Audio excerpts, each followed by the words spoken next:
आज हमारे पास जो स्रोत हैं वो एक ऐसी कहानी बताते हैं जो किसी पॉलिटिकल थ्रिलर से कम नहीं है। डोनाल्ड ट्रंप का एक बहुत बड़ा सपना था बोर्ड ऑफ पीस। सुनने में तो काफी अच्छा लगता है। हाँ, शांति का बोर्ड। इसे दावोस में, मतलब वर्ल्ड इकोनॉमिक फोरम में, दुनिया के सबसे बड़े लीडर्स के सामने लॉन्च किया जाना था। मकसद बताया गया था युद्ध से तबाह गाजा को फिर से बसाना। अब देखिए, कागज पर तो ये एक मास्टर स्ट्रोक लग रहा था, एक बड़ी कूटनीतिक जीत। बिल्कुल, एक ऐसी जीत जो ट्रंप का रुतबा और बढ़ा देती।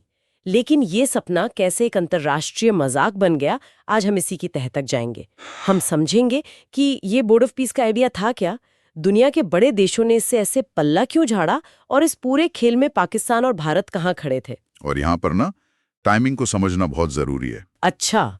स्रोत हमें बताते हैं कि ये घटना उस वक्त हुई जब ट्रंप हाल ही में कई मोर्चों पर पीछे हटने को मजबूर हुए थे। Venezuela, Iran. हाँ, वो ग्रीनलैंड खरीदने वाली बात भी थी। वो भी। तो ये बोर्ड ऑफ पीस सिर्फ गाजा के पुनर्निर्माण का प्रोजेक्ट नहीं था। हाँ। ये दुनिया को एक संदेश देने की कोशिश थी, ये दिखाने की कि देखिए, वैश्विक मंच पर अभी भी मैं ही बॉस हूँ। लेकिन दुनिया का मूड शायद कुछ और था। बिल्कुल। और उन्होंने ट्रंप को साफ साफ बता दिया कि अब खेल के नियम वो बदल चुके हैं। तो चलिए शुरू करते हैं इस भव्य योजना से। आइडिया तो बहुत बड़ा था। बहुत बड़ा। ट्रंप एक ऐसा बोर्ड बनाना चाहते थे जो संयुक्त राष्ट्र मतलब यूएन के समानांतर काम करे, लेकिन उसका रिमोट कंट्रोल पूरी तरह से उनके हाथ में हो। एक प्राइवेट यूएन जैसा कुछ। हाँ, कह सकते हैं। और इसकी शुरुआत के लिए उन्होंने गाजा को चुना।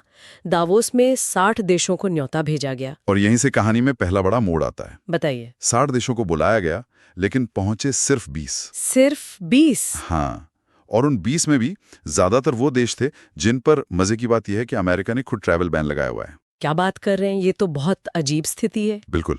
आप एक तरफ कहते हैं कि इन देशों के नागरिक हमारे यहाँ नहीं आ सकते, और दूसरी तरफ आप उन्हें अपने सबसे बड़े प्रोजेक्ट में बुला रहे हैं। ये तो दिखाता है कि हालात कितने मतलब डेस्परेट थे। सही कहा। और जो बड़े नाम थे वो सब गायब थे, G7 वगैरह। सब।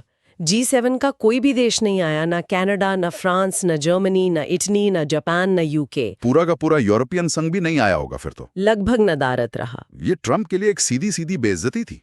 ये सिर्फ एक मीटिंग में कम लोगों के आने की बात नहीं थी। नहीं, ये एक संदेश था। हाँ। ये असल में दुनिया का ट्रंप को ये बताने का तरीका था कि अगर आप हर बात पर अमेरिका फेस्ट कहेंगे तो बाकी दुनिया आपको अमेरिका अलोन यानी अकेला छोड़ देगी। आपने बिल्कुल सही पकड़ा।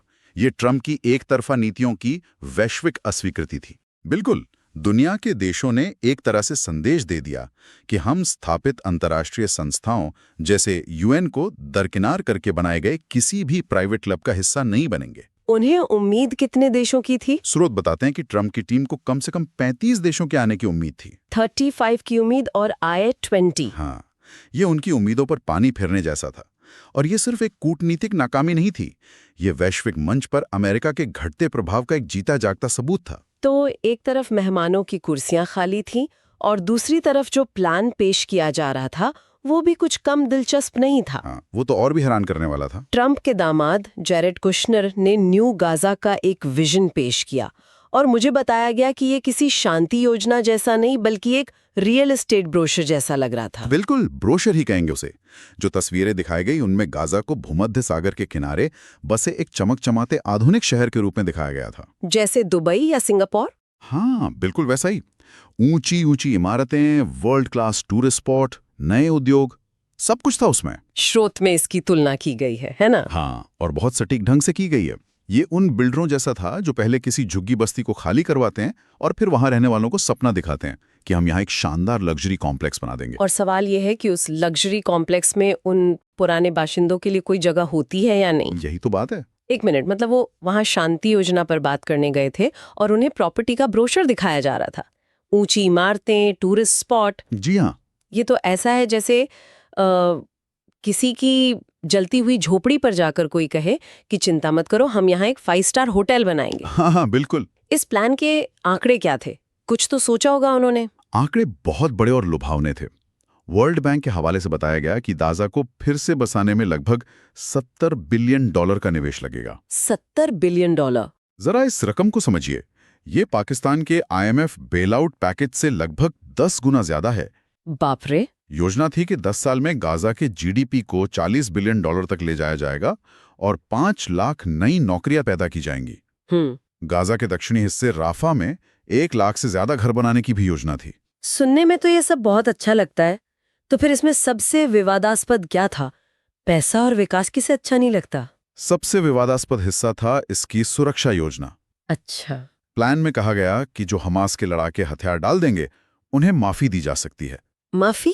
औरतों और उन्हें नई बनने वाली पुलिस फोर्स में शामिल किया जा सकता है, या फिर उन्हें घर और रोजगार दिए जा सकते हैं। क्या? पुलिस फोर्स में हमास के लड़ाकों को? जी हाँ। अब आप सोचिए, ये एक ऐसी बात है जिसे इजराइल कभी किसी भी कीमत पर स्वीकार नहीं कर सकता। कभी नहीं।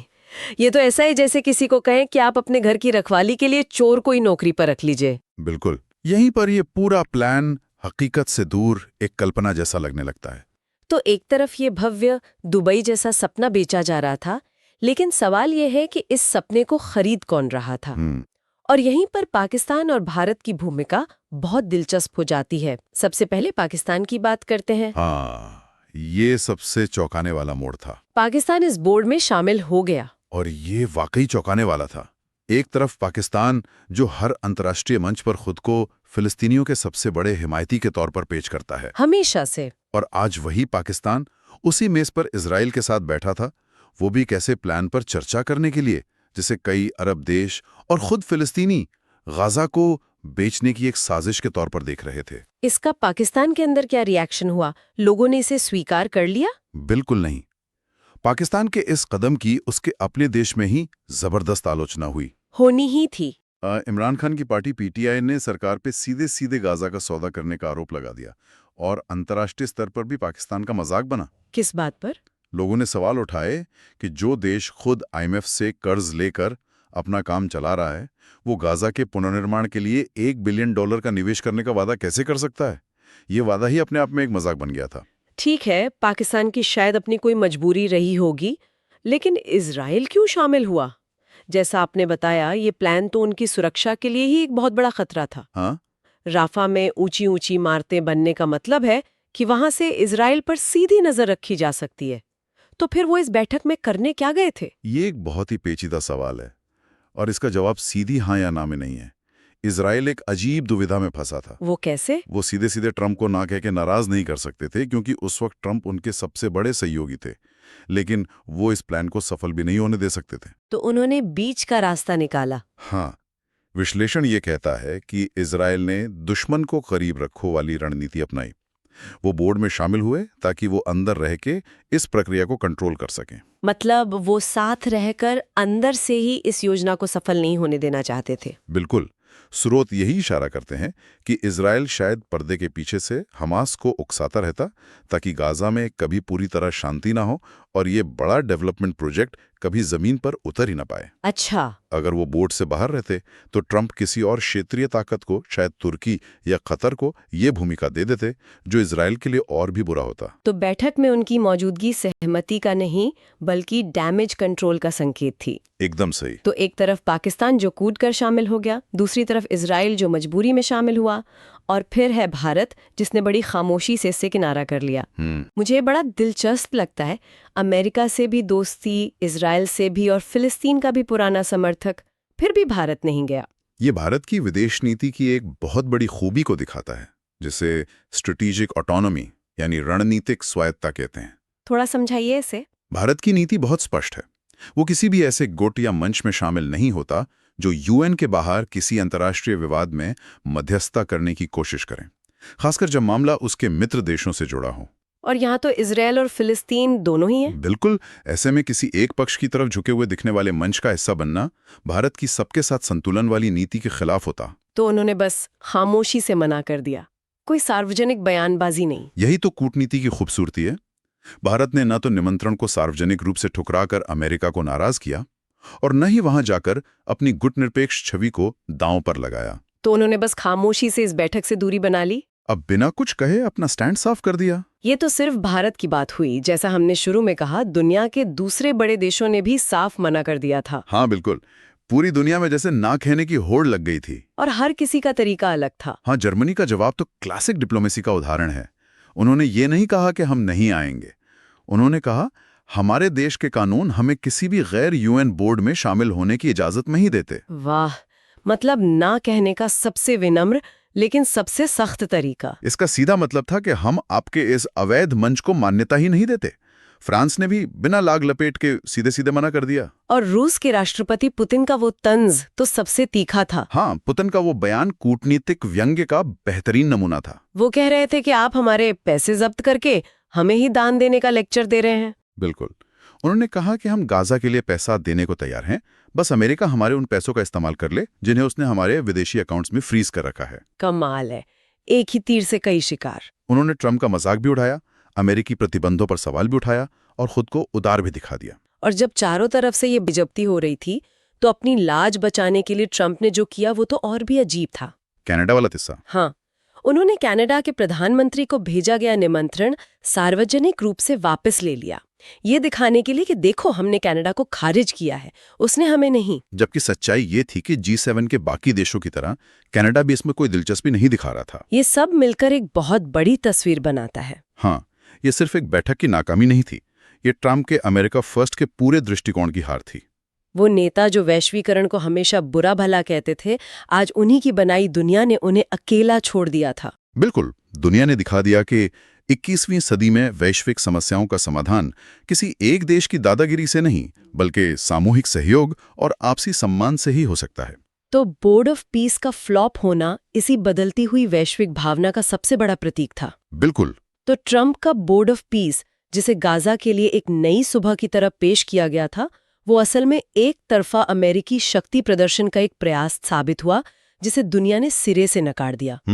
जो एक बड़ी कूटनीतिक जीत होनी चाहिए थी, वो एक यादगार अंतर्राष्ट्रीय शर्मिंदगी में तब्दील हो गई।